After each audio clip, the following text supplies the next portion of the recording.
Good morning. I am Marco Davis, CHCI President and CEO. Welcome to the CHCI 2020 Tech Summit. Thank you all for joining us today at what promises to be an enriching set of conversations. I want to thank our host sponsor, Amazon, for their generous support of this year's Tech Summit. Technology was already an extremely important aspect of our lives, but this unprecedented year has amplified some of the ways in which it is absolutely essential and also thrown some of the challenges it presents into stark relief.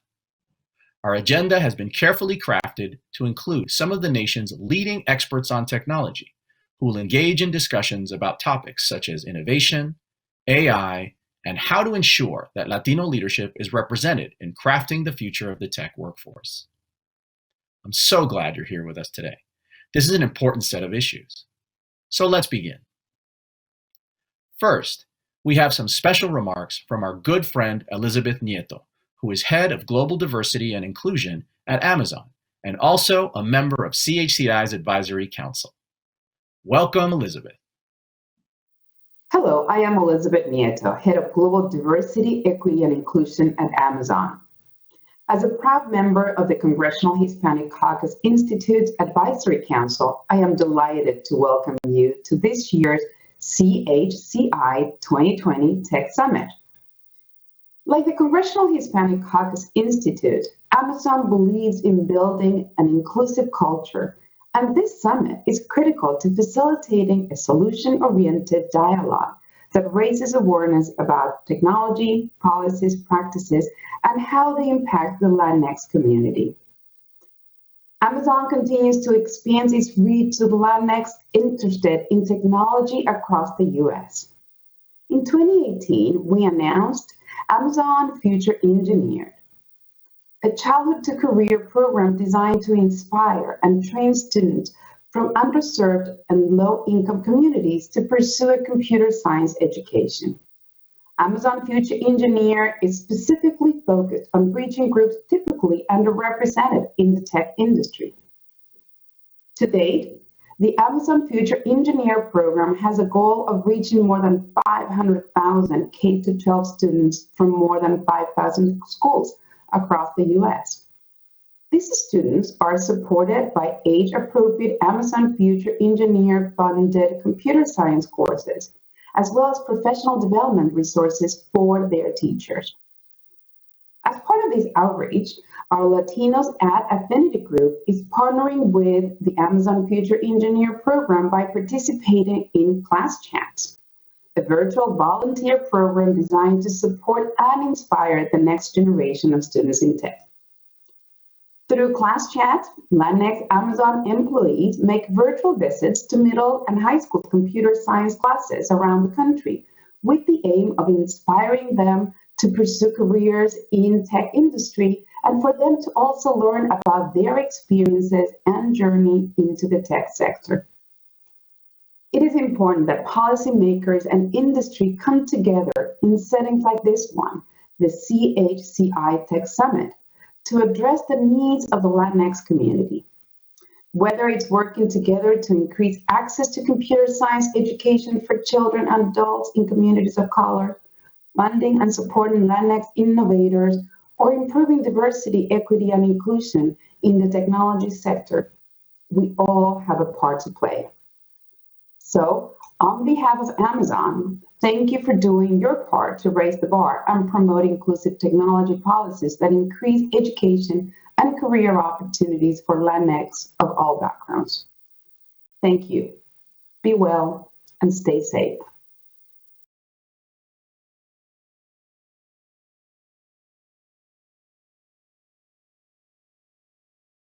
Let's begin our opening plenary, the arrival of our digital age.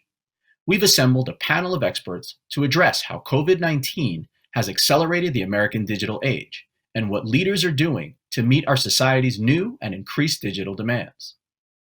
Before we hear from our panel, I want to thank our session sponsors, Amazon, Facebook, Google, Microsoft, T-Mobile, and Visa for their generous support. To get us started, we have some words of greeting from our CHCI board chairman, Congressman Ruben Gallego, who represents Arizona's 7th District, and then some brief words of welcome from Martha Ventura, who is Vice President of Engineering and Operations at T-Mobile USA. After that, we'll be joined by our moderator, Daniel Castro, who is Vice President and Director of the Center for Data Innovation at the Information Technology and Innovation Foundation, ITIF, to begin the conversation with our distinguished panel. Thank you for your time and attention. Remember that we are also live streaming this session on Facebook at CHCIDC. And be sure to follow us on social media using the hashtag CHCI Summit. We hope you enjoy the discussion. And now, please welcome Chairman and Congressman Ruben Gallego. Hi, I'm Congressman Ruben Gallego. I'm the chair of the Congressional Hispanic Caucus Institute, or better known as CHCI. Thank you, everyone, for being here for our Tech Summit 2020. If anything, we have noticed because of this coronavirus plague that we are really reliant on tech. And there's been some great innovations that have occurred, but because of this plague, we've also noticed some really big gaps, especially the digital gap that exists within the Latino community. CHCI prides itself on being a convener of all organizations, associations, peoples, especially those that are trying to bring light to the success and to the gaps within the Latino community. And that's why today we're here and very proud to be talking about the future of tech and how it affects the Latino community, especially our first plenary that you will be hearing soon. So thank you, everyone, the CHCI staff. Thank you, Marco, for that great introduction. And thank you for everyone else attending. And I hope this will be helpful in helping us bridge the digital divide that exists within our community. Thank you. Hello, I'm Martha Ventura, Vice President of Field Engineering and Operations at T-Mobile. Thank you for this opportunity to address this year's CHCI Tech Summit and introduce this timely discussion on the arrival of our digital age. The global pandemic has given us a new reality. We are learning differently, working differently, and communicating with our loved ones differently. Now more than ever, Americans rely on technology to stay connected. The growth in our digital demands mean we must be even more mindful to ensure no one is left behind. For many in the Latino community, their smartphone is their only connection to the internet. And as our nation moves to the next generation of wireless, 5G, T-Mobile believes the benefits of this technology belong to all of us. The stakes are high, and I am proud of the work we're doing at T-Mobile to be part of the solution. In March, we launched T-Mobile Connect, our lowest priced plan, designed to help the most vulnerable among us get and stay connected. And we've pledged to expand and improve affordable wireless capabilities within New T-Mobile's coverage area to low-income communities, underserved minority populations, and rural areas. We also understand how critical connectivity is to our students' futures.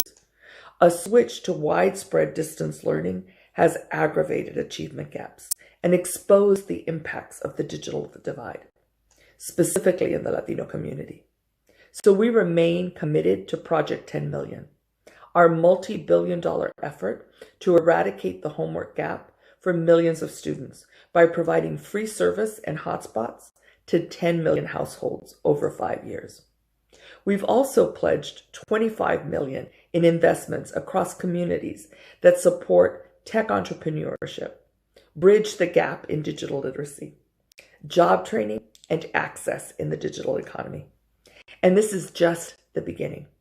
We're listening, we're learning, and we're ready to do the work.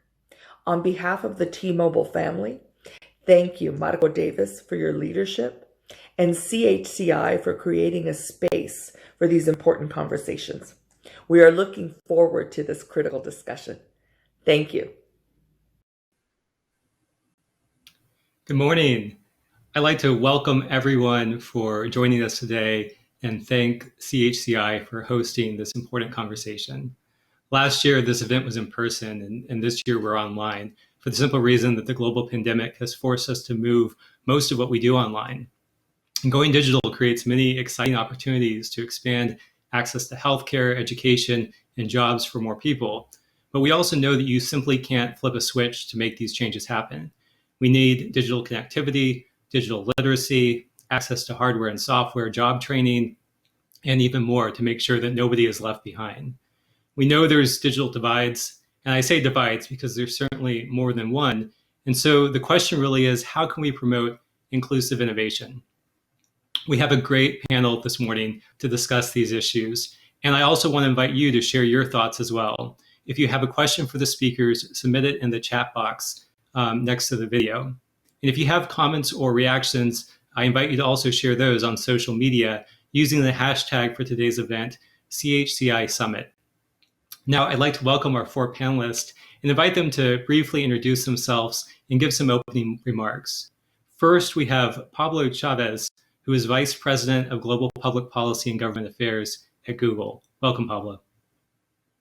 Thank you so much, Daniel. I really appreciate being here with you and with the CHCI and my fellow panelists, a lot of friendly faces. Again, thanks for the opportunity to participate. And thank you in particular to the CHCI, which really has been a tremendous organization in terms of bringing attention to the Latinx Latino community and all the work and attention that's necessary in order for us to address broader societal issues and also the specific challenges of the coronavirus pandemic. Just as a personal note, the first job, the first internship that I had in college was with Congressman Ed Pastor, who introduced me to the Congressional Hispanic Caucus and to the Institute. He's a wonderful individual, a great educator and a great legislator from my home state of Arizona, coincidentally from the same district as Congressman Gallego, who spoke earlier. And I consider it part of his legacy to be part of this panel. The congressman passed away almost exactly 2 years ago. And I think that it's a demonstration of how our community can we can lift each other up, we can give each other opportunities to participate in public policy. Google generally has been a supporter of the CHCI and specifically the fellowship program because, as I mentioned before, we really recognize the importance of building a pipeline of Latino leaders in public policy. And with that in mind, I just wanted to acknowledge really quickly the Google Tech Fellow for this year, April Lopez. If you're listening or if you're watching, I just want to say, April, that we're really proud of the work that you're doing and excited about the impact that you're having on your community and on the country. Just a couple of notes, Daniel, before we get to the other panelists. It is really important for us to underscore the importance of this conversation, given really what is the disproportionate impact of COVID-19 on the Latino community and other groups that are underserved. Latino unemployment, as you know, has been particularly high during the COVID recession because Latinx workers are really concentrated in industries that are most impacted by the pandemic. So restaurant workers, hotel workers, construction workers, frontline workers in healthcare and other areas where they're in touch with people outside and really kind of taking on more risks. By contrast, Latinos are underrepresented in industries that are less impacted by the virus because their workers can stay at home. So, for example, finance, telecom, IT. Brookings calls this the double whammy of the COVID recession, which is overrepresented in high impacted industries, underrepresented in less impacted industries. But the truth of the matter is that it's a triple whammy because Latinos are also disproportionately impacted in terms of the health impact of the coronavirus, in terms of cases, and tragically in terms of the number of deaths. And I mention all this because it really underscores that the circumstances that we live in and the critical importance for the tech industry to be engaged in providing reliable, robust, affordable services and products that really help protect the health and safety of the Latino community and beyond, but also help promote a stronger return of economic activity and hopefully help ensure that in the future we're better prepared for addressing the coronavirus pandemic and similar tragedies and emergencies that are certain to happen in the future. With that in mind, I'll turn it back over to you, Daniel. Would love to talk about the details of how Google is engaging in these issues. But again, thank you to you, to the CHCI for allowing us to participate in this panel. Thanks, Pablo. And next, I'd like to invite Veronica Fernandez, Vice President of E-commerce and Marketplaces at Visa, to make some opening remarks as well. Thanks, Daniel. It's great to be here, and good morning from San Francisco. My name again is Veronica Fernandez, and I'm Vice President for E-commerce and Marketplace Partnerships at Visa. I'm also the co-lead of our Latinx Employee Resource Group. So this topic is near and dear to my heart as we think of the digital age for the Latinx community. I hope that all of you and your loved ones are staying healthy and well. I know for me and my family personally, it's been a super challenging year. While the challenges of, the health, the social, and the economic crisis are many, I think meetings like this tech summit hosted by CHCI are certainly for me a welcome reminder of what was. I wish we could be in person, but I'm also reminded of how interconnected the world and economy are today, thanks to technology. So very happy to see others and share ideas, even if it's just virtual. Many of you are probably familiar with the Visa brand, but we're often mistaken for a credit card company, but rather Visa is a global payments technology company. So globally, Visa and our partners connect about 3.3 billion buyers to more than 61 million sellers in over 200 countries and territories. What this essentially does is it gives us unique insights into economic activity, and in particular, consumer sentiment and spend, which is something that I'm going to talk about in just a little bit, coming directly from the business. So again, just wanted to thank CHCI and my fellow panelists for having me here today, and I'm excited for the opportunity to talk a little bit more with all of you. Thanks so much, Veronica. And we're definitely going to dig more into those questions. Next, I'd like to invite Sid Espinosa, Senior Director of Philanthropy at Microsoft, to make some opening remarks. Sid? Good morning, Daniel. Good to see you. Thank you to CHCI for its continued leadership and focus on these issues that matter. It's great to be back here every year at an exciting conversation on important issues. I hope also that everybody out there, your family, your friends, are all happy, healthy during these difficult times. As was mentioned, I work at Microsoft. We recognize that we are living in very challenging times, but Microsoft's mission has remained unchanged: to empower every person, every organization on the planet to achieve more. Microsoft does this work and accomplishes this mission by constantly innovating, building on trusted cloud, software, services, devices, networks, development platforms, solutions for individuals, healthcare organizations, schools, nonprofits, governments, businesses of every size, of every shape. We provide a range of technology services to federal, state, local government agencies. And some of our most important work involves, of course, ensuring that the brave men and women serving our nation's military have access to Microsoft's latest tools and innovations. I work in the philanthropy space, and every year we invest and administer hundreds of millions of dollars of investments in nonprofit organizations around the world. We're always looking for those most innovative and high impact ways that our resources and our technology can really tackle and address some of the most challenging issues that face communities.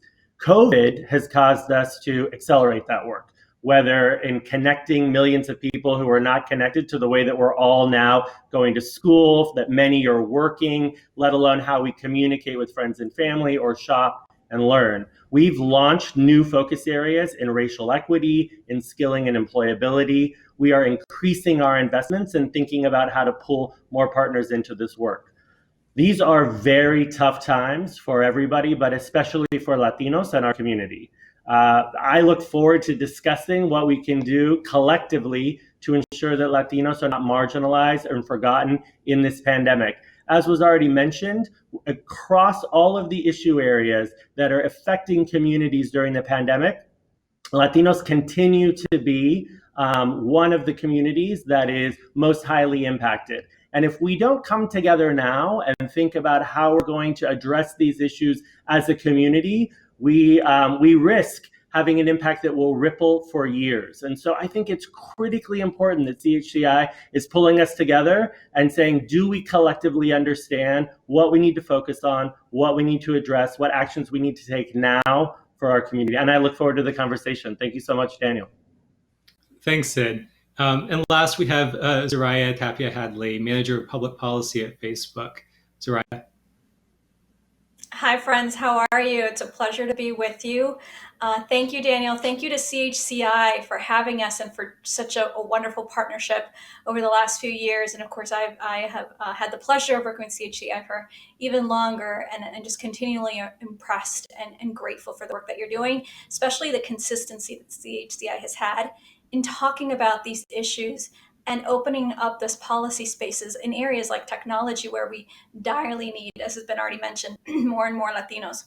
So thank you for that. And thank you, Daniel. Also, ITI has been and ITIF have been such great partners. So thank you for that and for your work here with this panel. At Facebook, I collaborate with a lot of the teams who work to make Facebook a safer and more enjoyable experience. And like Veronica, I'm also very proud to be a leader within our Latin employee resource group. And as part of that community, we definitely make an effort to help inform the work that we do at Facebook, products, services, and raise many of the needs that our community needs throughout our programming and as our products are being shaped. And certainly technology is a part of every aspect of our lives now. It's only continuing to increase to be so, as we've discussed. And certainly the pandemic only crystallized that and has exacerbated the need for technology to meet our needs. In fact, recently a study I read by Nielsen highlighted that for Latinos during the pandemic, our connectivity remains so important. And our tool of choice, of course, is the smartphone, right? So even while we're on the front lines, we continue to depend on smartphone technology and digital connectivity to remain close to our loved ones. Of course, at Facebook, we care about developing that programming that's responsive to this need and also to build the economic opportunity that our community needs, as has already been discussed. It's such a huge challenge at the moment. So like Sid also, we've moved quickly to try to adapt and address so many of these critical issues, not just during COVID and making sure people not only don't have wrong information, but making sure they have the right information easily accessible. And that we did through building our COVID hub early on during the pandemic, making sure that also during an election year, right, with civic engagement being such an important topic, again, not only that we could put down incorrect information on voting and voter registration, but promoted accurate information through our voting information center. Through census, we also had the census this year. Likewise, and we were very happy to partner with a number of national Latinx orgs to support their field work and getting the word out. And of course, much of that was now digital because we're having to run campaigns to register voters and do census engagement very differently. So those are ways that we've seen the Latino community engage and pivot very quickly this year. And on the small business front, we're incredibly proud to have really jumped into deep programming to support our Latino businesses. Most importantly, right now during the holiday season, we've launched our season of support, or temporada de apoyo, for small businesses. And this is essentially a hub of training, upskilling, support, making marketing plans, training folks to how to be on the platform and also leverage it for their small businesses, and implementing products like gift cards for small businesses, because sometimes if you don't make a product, if you're a restaurant or a service provider, maybe you can't ship what your product is, but folks can still support you through gift cards and through donations and fundraising tools. So those are just some ways that we've tried to be responsive to this need, because the Latino community has increasingly gone digital and addressing the desire for support. Thanks so much for having us. Thanks, Ariah. Well, so there's a lot of great issues that all of you have brought up in your opening remarks, and I want to get to as many of them as we can. So let's just jump right in. Pablo, let me start with you. One of the issues that has come up across the board is the importance, of course, of connectivity. ensuring that all families, all workers, all students have access to broadband. What are companies doing in this space to help address this challenge? And as we're looking to a new Congress and possibly new stimulus, what should Congress be thinking about?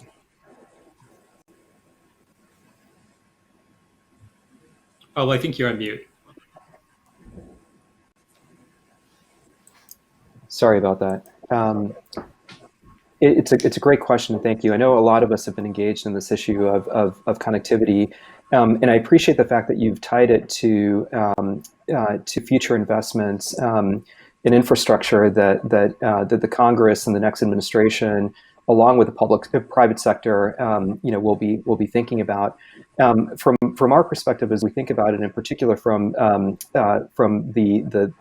cloud computing perspective, there's a lot of opportunities to enhance and grow existing networks through the deployment of 5G in partnership with telecommunications companies and others. So we are very much thinking about the connectivity issue. We're also kind of thinking about kind of how to approach basically the digital solution space for COVID. So tied very closely to the issue of connectivity, are the specific areas where we and other companies are focused on helping, again, both the Latino community and kind of the broader community. And what I would suggest is kind of that as we're thinking about connectivity and connectivity investment and kind of digital infrastructure investment through public and private resources, we should be thinking about remote work and learning, which we are very focused on. Other programs to protect the health and safety of the community, which kind of goes beyond the home, and in our apps and other digital services that people are using outside of the home. Social services are going to be very, very important as we think about kind of connectivity and digital infrastructure and economic recovery. So those are kind of some of the categories that we think should be considered as we think about digital infrastructure investment and in the products and services that ride on top of connections. Thanks for that. Does anyone else want to weigh in on this question? If not, we'll continue on. So one of the comments I think is so striking and interesting across the board is that all of the companies, all the services that you're talking about, you're really making products and services that are about empowering individuals, whether it's empowering them in their jobs, in education, and connecting to their families and friends. And as was mentioned, I mean, one of the biggest concerns is what will recovery look like? And there's so much concern that we're going to face a K-shaped recovery and that Latinos will be highly impacted by this. So my question is, as we're moving into this kind of, I don't know if we still ever want to call it a post-COVID world, at least maybe a post-2020 world. How do we empower Latinos to thrive in this economy? What are the investments that we need to be making? And what should the partnerships look like between the private sector and the public sector? And Sid, let me start with you. Sure. Well, I think that there are a host of issues, obviously, that impact the Latino community. And when you're talking about federal legislation, it's always difficult to not talk about things like immigration reform and other issues.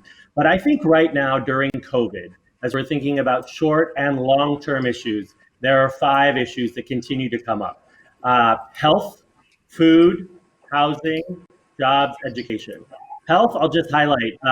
Last month here in California, according to our state in general, our community, the Latino community, is disproportionately represented in this pandemic. In California, Latinos make up 60% of all cases and 50% of all deaths. So as we're talking about frontline and essential workers and the risk of greater exposure, as we're talking about a lack of healthcare or lack of insurance, the distrust of government, potential hesitancy around vaccines, et cetera, we have to think about health. We could also talk about the e-health innovation that's happened during this time as well from a technology point of view, but I think you can't forget about that. Food is obvious, basic needs and services for families during these difficult times. Housing as well. We are about to face a mortgage and rent crisis in January and February nationwide. Will there be a relief package for that? Obviously going to have a massive national impact on the Latino community.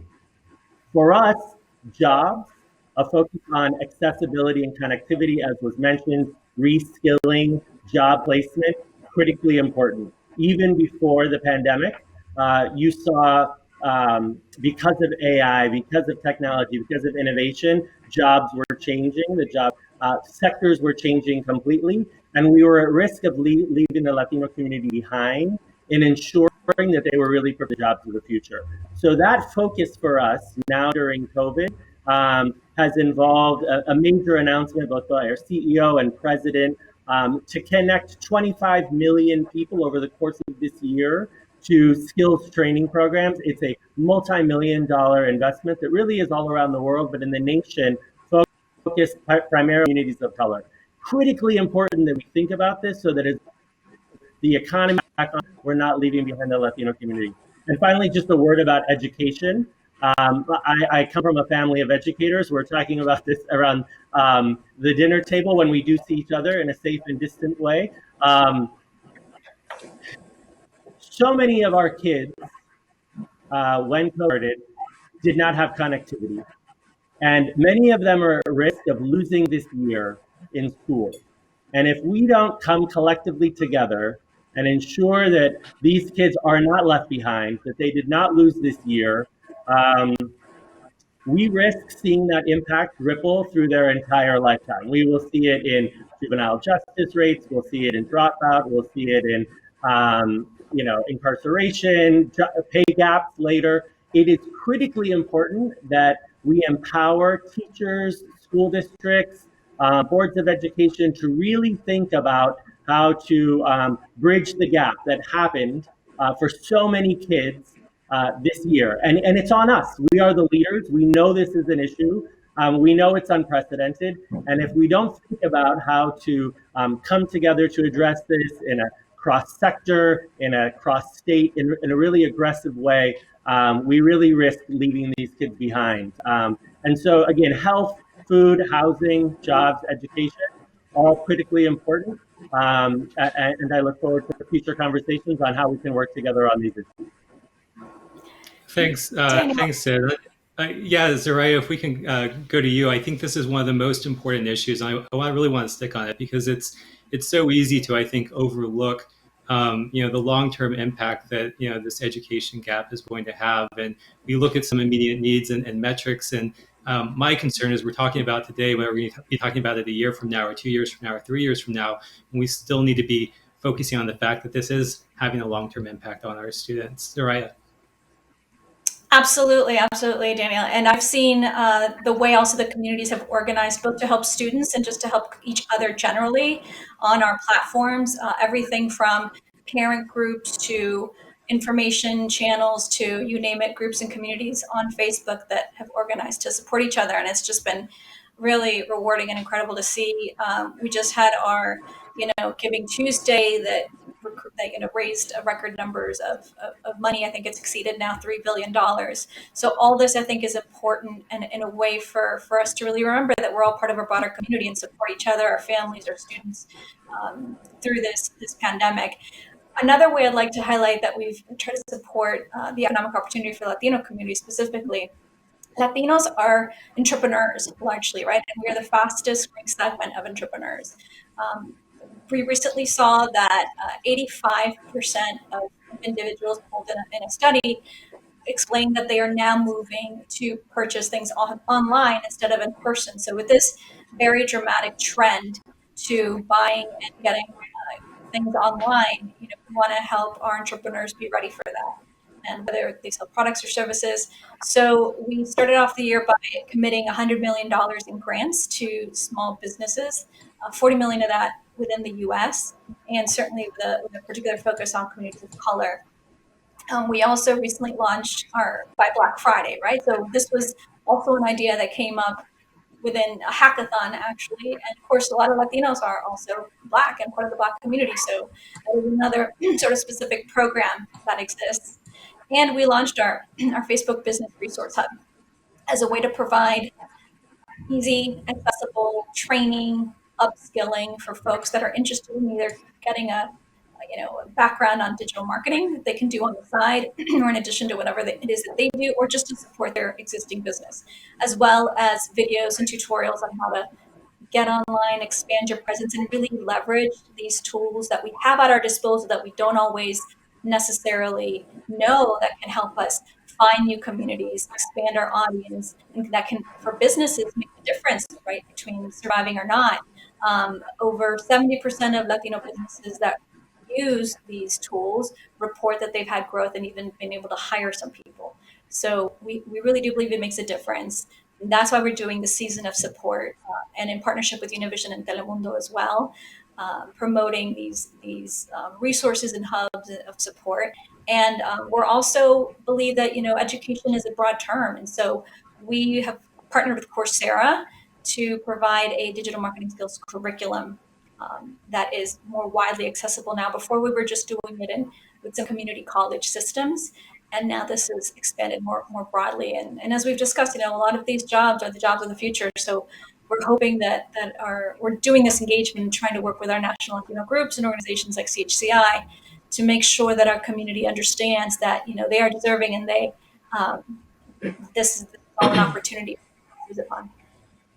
Thank you, Soraya. Veronica, I want to bring you in on this as well. I mean, you mentioned in your opening remarks about changing consumer preferences. So I wanted to ask, what are the implications here for sellers, in particular for small businesses that have been hit during the crisis?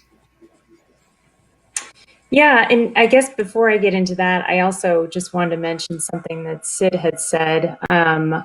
As we think about, what's important, I also think that if there's going to be another stimulus, thinking about how that disbursement happens and making sure that it is digital and that, consumers and small businesses are getting those disbursements quickly is going to be very, very important, right?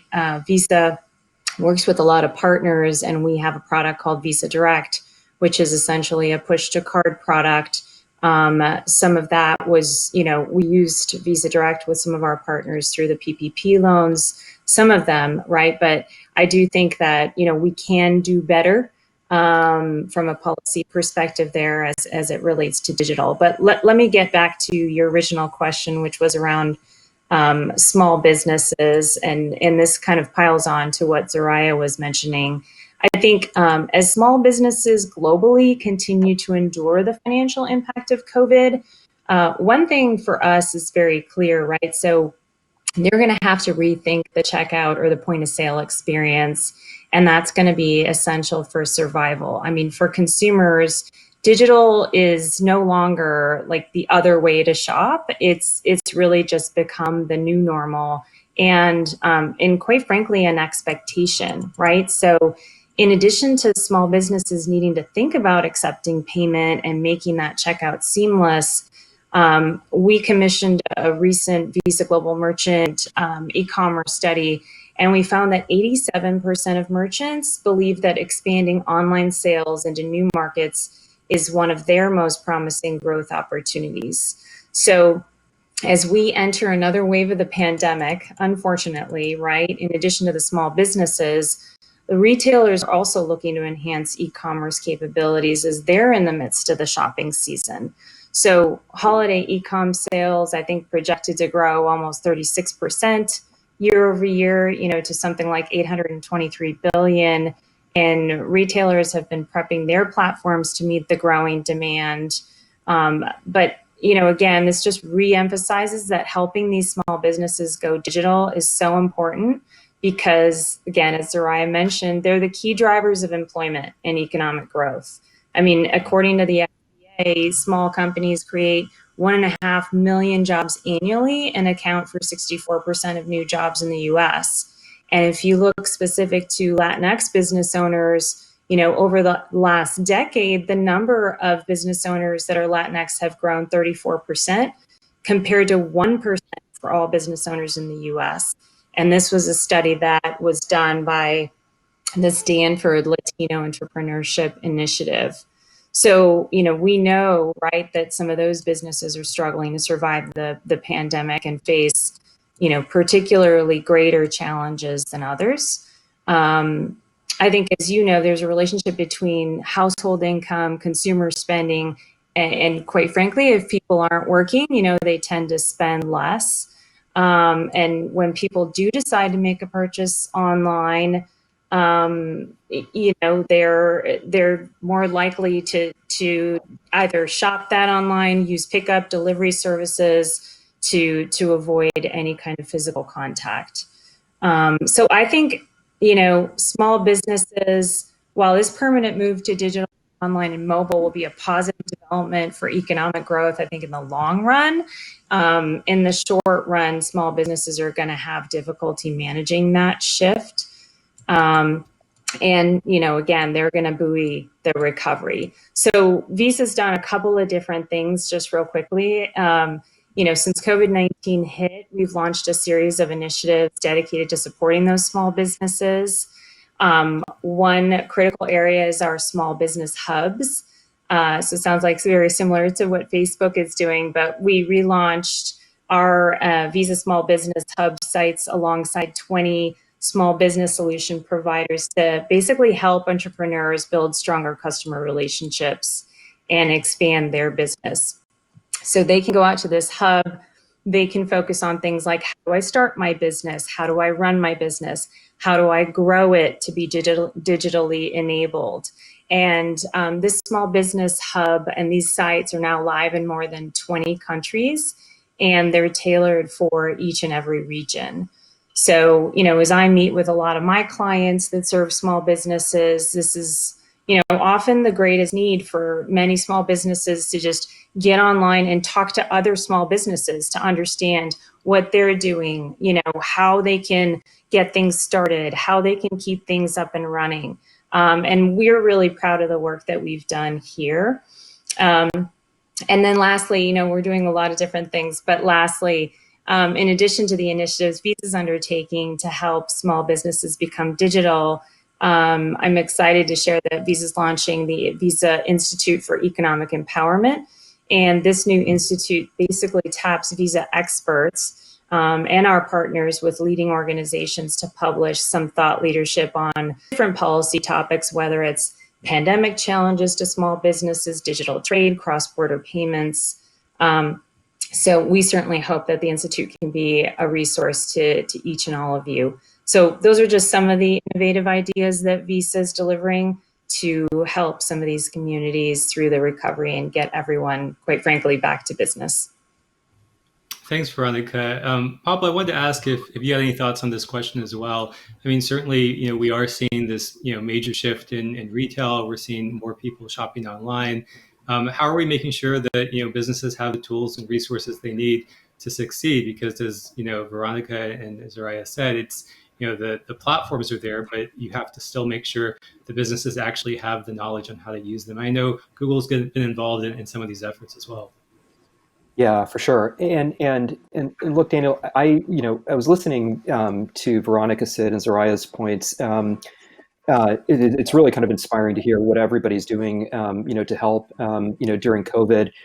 The interesting thing is that at a somewhat higher level, kind of going back a little bit to your point about how the importance of education and kind of how we're going to deal with that in the longer term. The thing that I really wanted to highlight is that there's kind of like the inside stuff that we're doing and the outside stuff that we're doing, right? So inside is protecting workers, protecting students at home so that they can attend their classes, so they can do their work and not have to go outside. And we are very engaged in that with Workspace and other products that we're offering. But increasingly, and particularly important for the Latino community is that not everybody can stay inside, right? And that we have to kind of increasingly engage with the external world.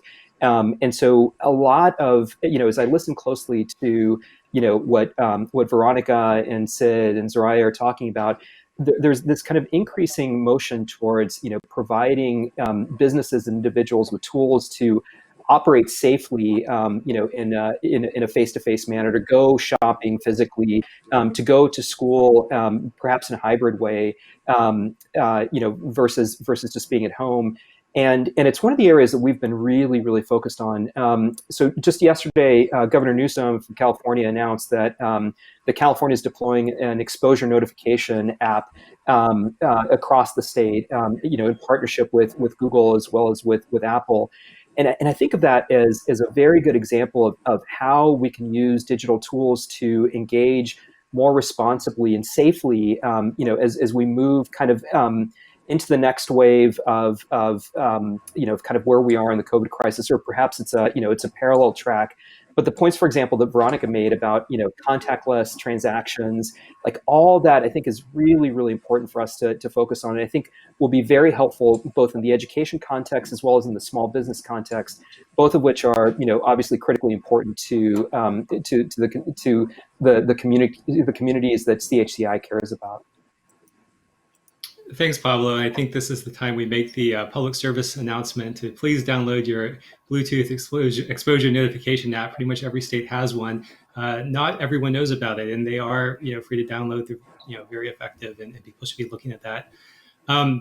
Sid, I want to turn back to you. You had talked about some of the work Microsoft is doing around matching workers to new skills, and obviously right now, as many people are out of work, they are looking at this as an opportunity to improve their skill set, especially their digital skills.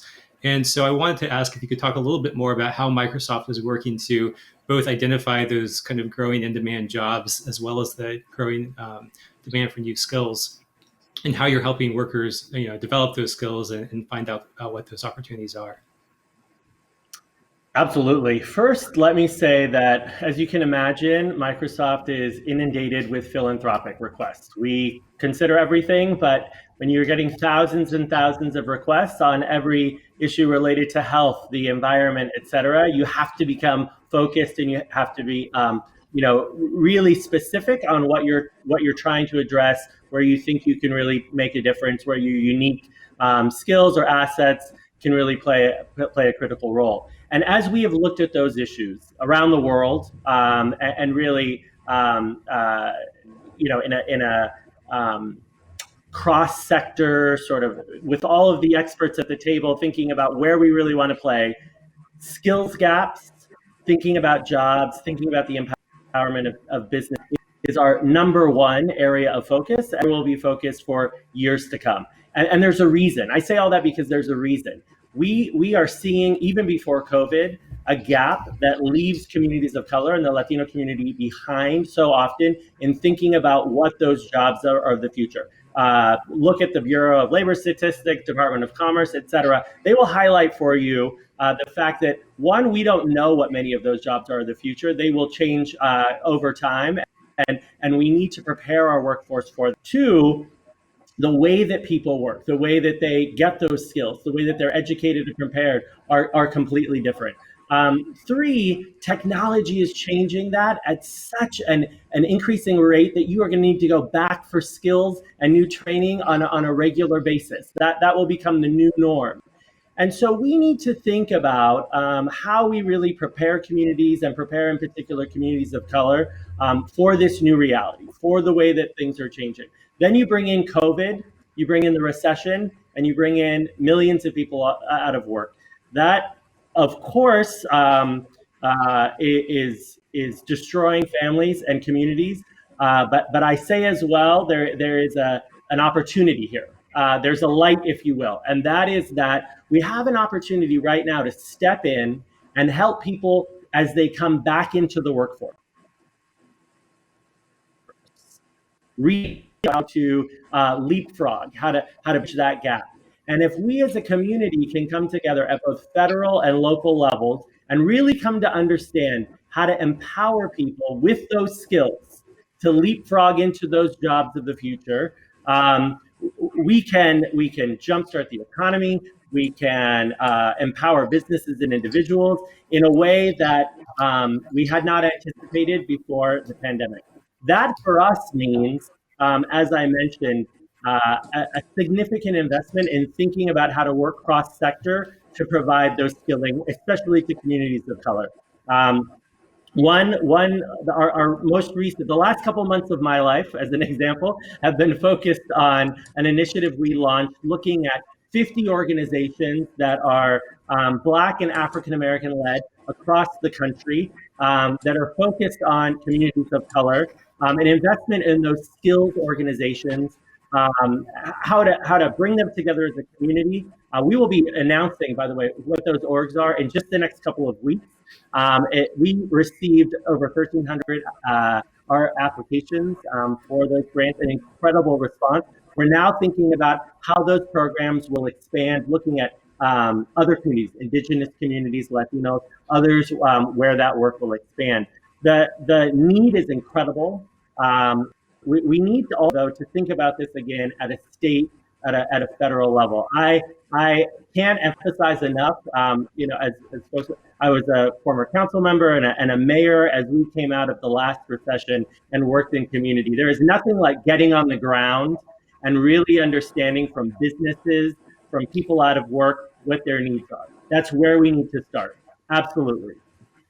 But then you think about those policies and the needs at a statewide level and a federal level. And as we're coming out of COVID, as we will be coming out of a recession, we need to be thinking about these things at a federal level and how you engage and empower folks at a local level. So the most important issue for us, critical in our years of investment previously, but sort of where we're going, and critically important for the Latino community. Happy to talk again, investments all around the world in this space, all across the country. We're seeing real change. We're thinking about how this applies in rural communities, for the military, for others.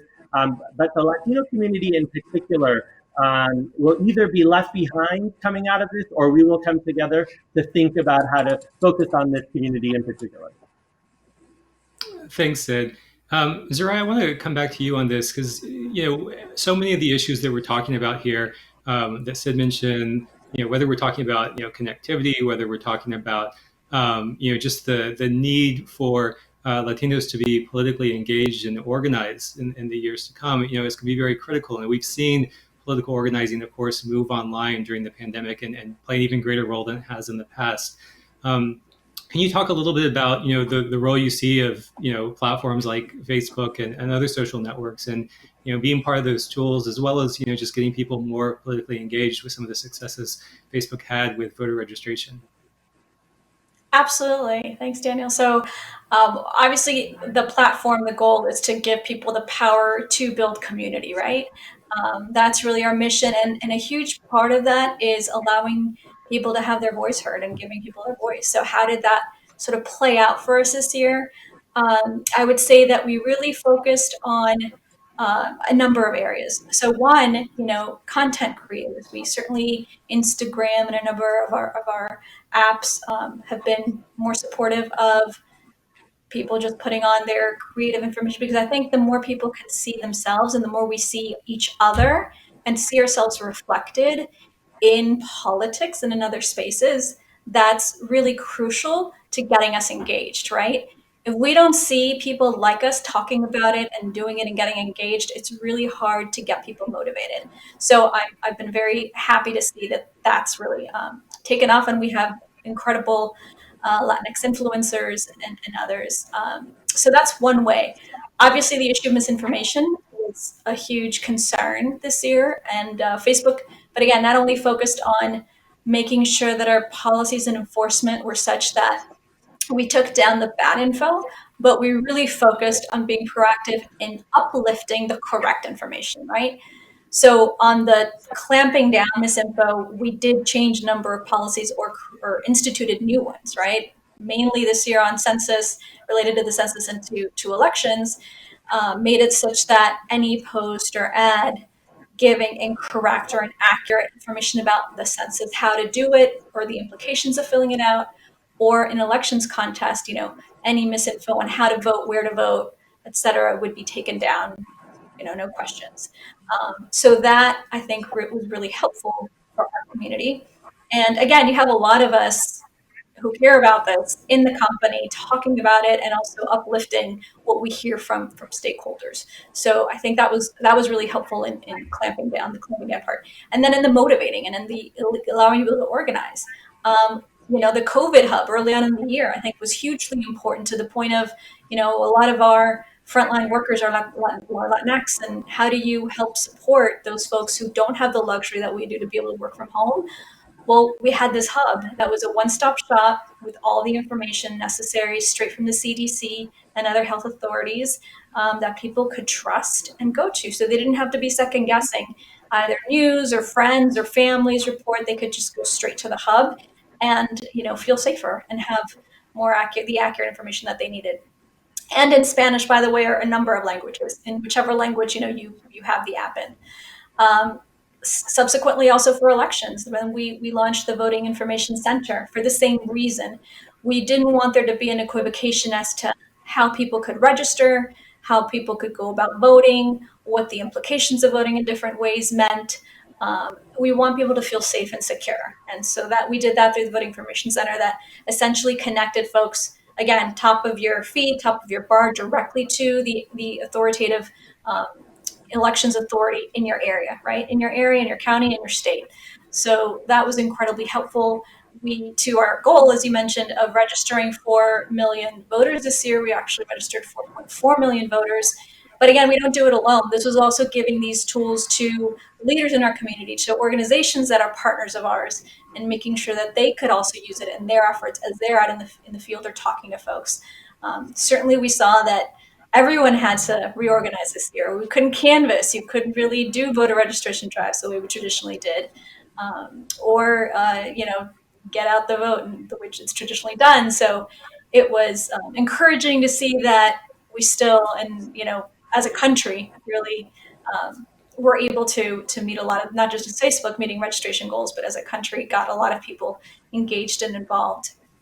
And I would say that also we encourage engagement in different languages, right? I think that that's also important to note. In WhatsApp, our team there partnered with a fact-checking bot and with Univision and Telemundo in order to give, immediate fact-checking to Spanish language content that people might have been getting on WhatsApp.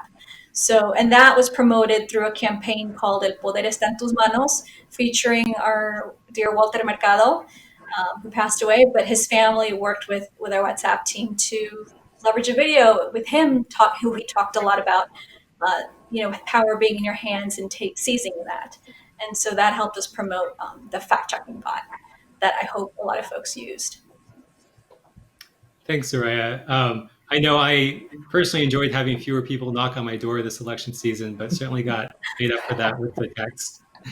I want to remind our audience that you're welcome to submit questions online using the chat box. We already have a number of them coming in, and I'm going to go ahead and move to some of these. Veronica, one of the first ones I think is for you. Somebody writes that they're very concerned about older adults and the digital divide, and they want to know your thoughts on how we address this. Yeah, it's a great question. And maybe this is a good time for me to kind of talk a little bit about what we're seeing in terms of consumers. We are witnessing like a huge shift in the global economy, right? So consumers have already moved toward online shopping and certain in-store digital experiences. We talked a little bit about things like tap to pay and digital wallets.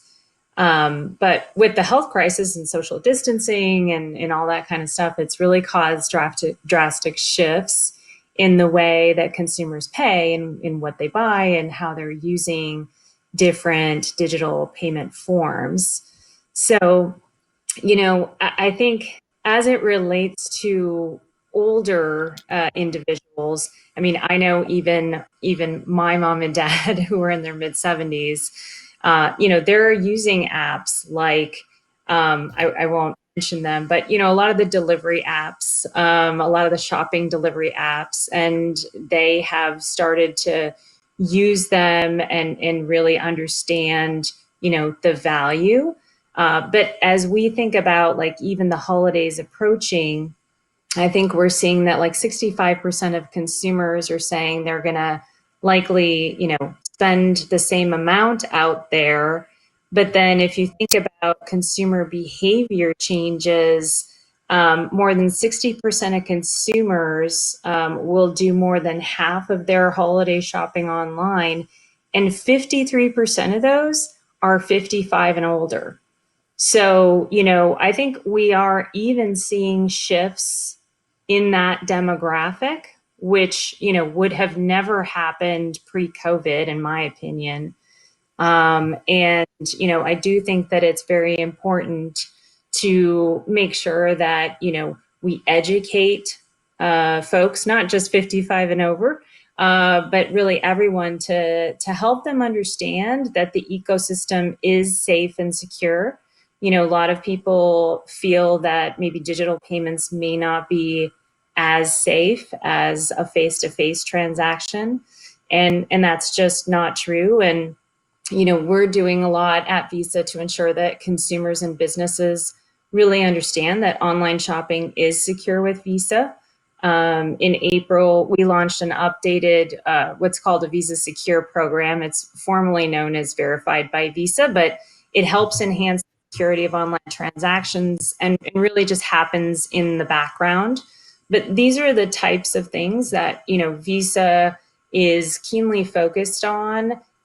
We need to make sure that the platform above everything else is safe and secure, and that, our consumers, whether they're 30 or whether they're 75, know and understand that transacting digitally is safe. Thank you, Veronica.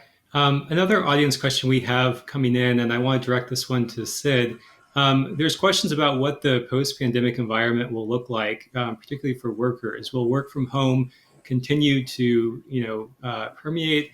And to add on to that, what, as we know, a significant part of the workforce are not going to be able to work from home. And so how will they benefit from some of these tools and changes?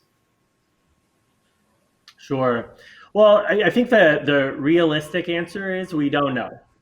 These are unprecedented times, and things have changed. I build on Veronica's comments because I think in probably 4 spaces we've seen significant change, and everybody's thinking now about what will stick, what will take off. Will employees really be able to work from anywhere?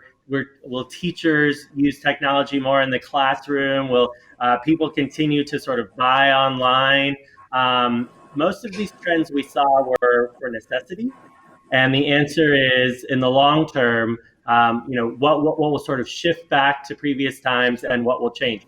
The good news is, though, and we can get to be a little bit of downers when we talk. This is a horrific time for many people on basic life and death and their livelihoods as well. And we need to address those issues. But I want to provide that caveat and then say that this is also a time of great opportunity. There's a time. This is the time for us to be innovative. Sometimes the best policy making comes out of crisis and urgency.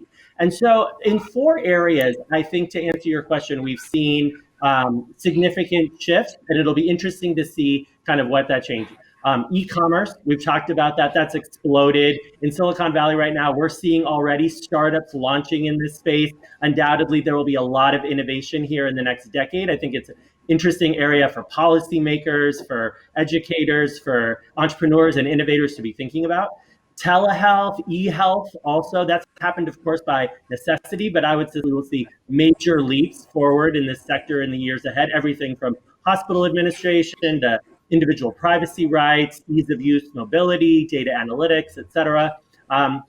Remote working, as you talked about. And the big shocker here, I think, for a lot of companies, certainly those that are in the technology space, is that productivity in many ways, as we're tracking it in these early days, has gone up. Frankly, people are working more hours. I think all of us probably spend all day looking at a screen and a camera, and we seem to be working all day without the breaks. That's not necessarily good and healthy, but it is the reality. This doesn't apply to everybody, of course, and there are learnings there to be had as well. But at the same time, we're seeing businesses, large and small, adopt massive upgrades in their technology and their technology tools. And what will this mean for remote working and sort of what the expectations are about coming into work? And then finally, I just highlight again online education.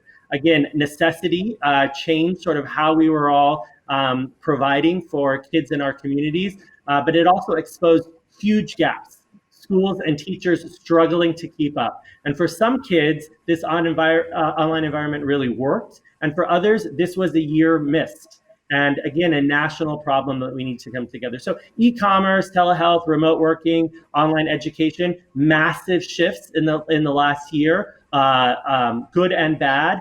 An incredible area for opportunity for entrepreneurship, really important areas for us to think about policy making in the coming years. And as the refrain that I keep coming back to, critically important that we continue a conversation in these spaces about how it will impact the Latino community, Latinx communities across the country, and what roles we can play in a cross-sector way to really think about the empowerment of Latinos across these areas.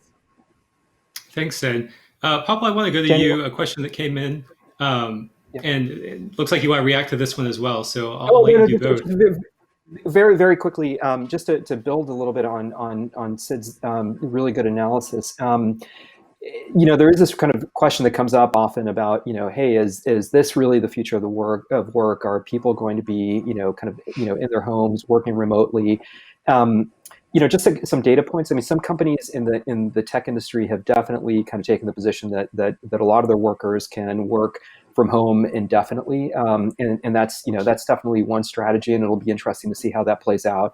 I think other companies, by the way, including Google, are kind of thinking about, okay, when is that transition going to happen, and how can we do the transition? For us, largely, I think we're going to be working remotely through the summer, but there's also kind of like efforts to try to kind of like get back to work, in person, carefully and methodically, on the thought that it's actually quite important often to have the face-to-face contact. I mean, I think that we all feel that, and it extends to your earlier points about education, and I think to me this is one of the areas where all of our companies are contributing so much to, kind of like the digital infrastructure that's going to help get us, to work, help get us to our schools in a safe manner.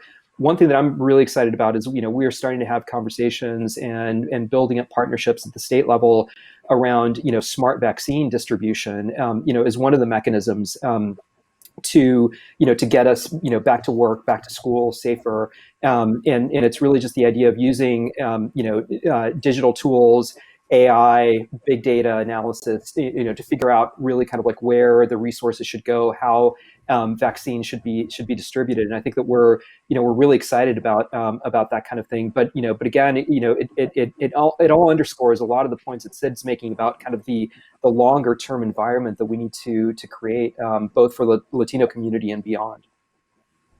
Thanks, Pablo. So we're unfortunately coming to the end of our panel. I want to give everyone a chance to make some final remarks. We've covered a lot of ground here, and there were a few outstanding questions around privacy and cybersecurity. So if anyone wants to weigh in on that as we close up, I know our audience would be interested in that. But Ariah, let me start with you. I mean, what's the main takeaway that you have for our audience today? I think you're muted. Thanks.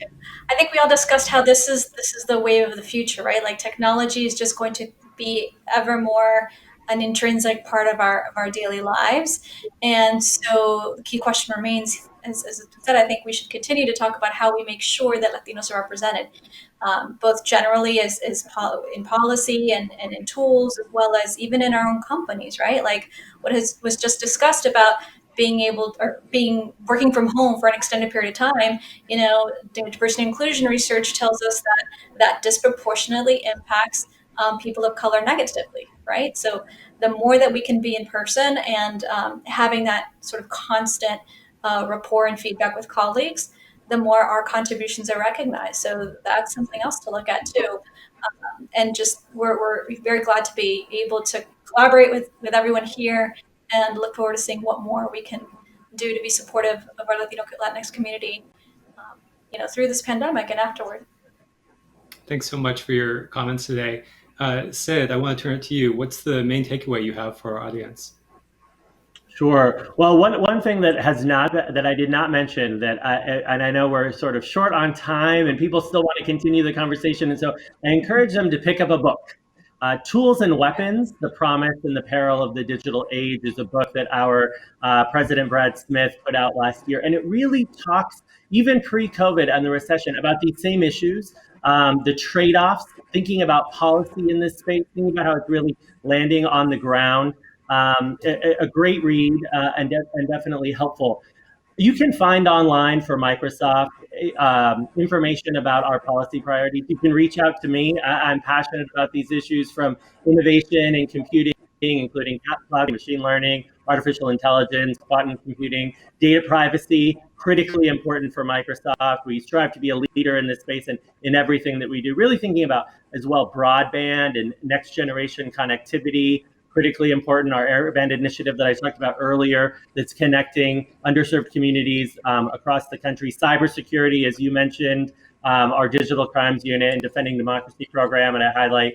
But really for me, digital skills and the skilling work that we're doing and thinking about STEM education and in particular computer science education, critically important.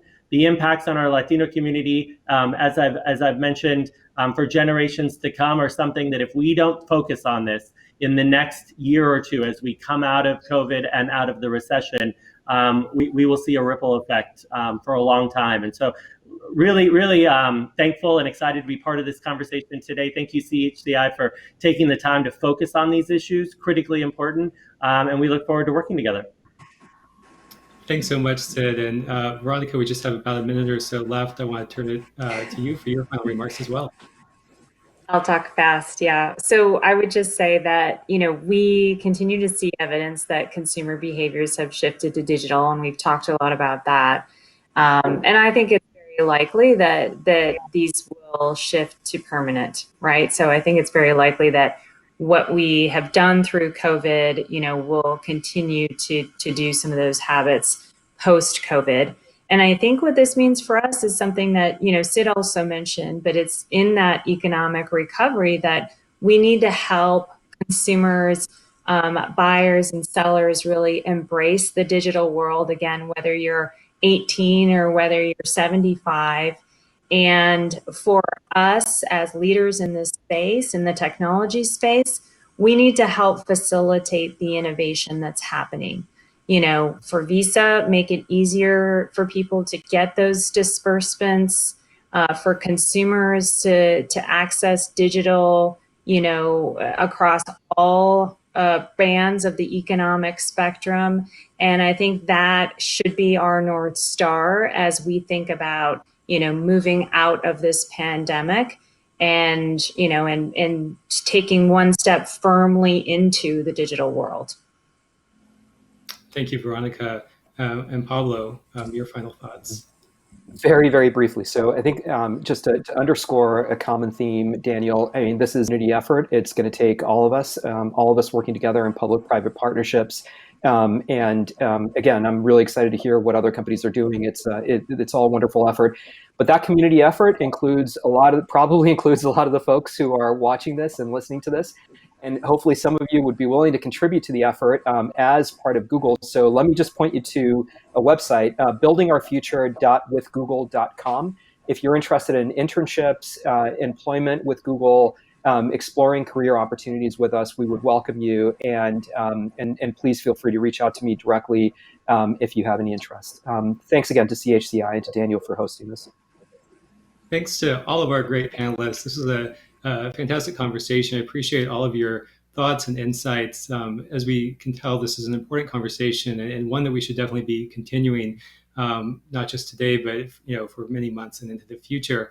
To me, I think I took away a number of key insights. One, it's important that we really understand the impact of moving into the digital age. It's important that we start addressing the gaps. We've been doing this for a long time, but we need to really focus on this now as everyone's moving digital, and we want to make sure we're not leaving anyone behind. Third, it's just critical that we engage. Latinos need to be heavily involved in these discussions and have a seat at the table and make sure they're making an effort to make sure we're closing these connectivity divides and addressing other issues. Fourth is this idea of the inclusive innovation. Tools have to work for everyone, and it sounds like there's a lot of progress being made in the private sector. And finally, we've seen this big switch to digital play out over the pandemic. We've seen many things that seemed years away, progress very rapidly, whether it's telehealth finally being used by many millions of Americans, whether it's going to online education. And so I think the question is, can we keep up this momentum in the months ahead? There's big opportunities here. Again, I just want to thank our panelists for their great contributions. Thank CHCI for organizing this event. And I know there's a lot of great sessions coming up. I encourage you to take a look at the agenda and continue on with these important conversations. Thanks again.